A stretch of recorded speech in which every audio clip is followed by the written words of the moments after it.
100 பக்கங்களுக்குள்ள வாழ்க்கையின் பெரிய பாடங்களை கற்றுக்க முடியுமா அப்படின்னு கேட்டால் கண்டிப்பாக முடியும். அப்படியான ஒரு புத்தகம் தான் the old man and the சீ அப்படிங்கிற புத்தகம். எழுதினவங்க எர்னஸ்ட் ஹெமிங்வே. தமிழில் கடலும் கிழவனும் அல்லது கிழவனும் கடலும் அப்படிங்கிற தலைப்புகளில் கிடைக்கும். இந்த புத்தகம் ஒரு வயதான மீனவர் அவருடைய வாழ்க்கை போராட்டத்தில் தான் சொல்கிறாங்க.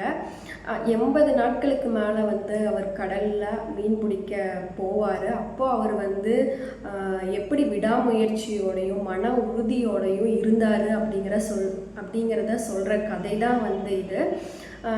அவர் போலயே நம்மளும் அந்த விடாமுயற்சியையும் மன உறுதியையும் எப்பவுமே நம்ம கூட வச்சுக்கணும் அப்படிங்கிற ஒரு வாழ்க்கை பாடத்தையுமே இந்த புத்தகம் மூலமாக நமக்கு கற்று கொடுக்கும்.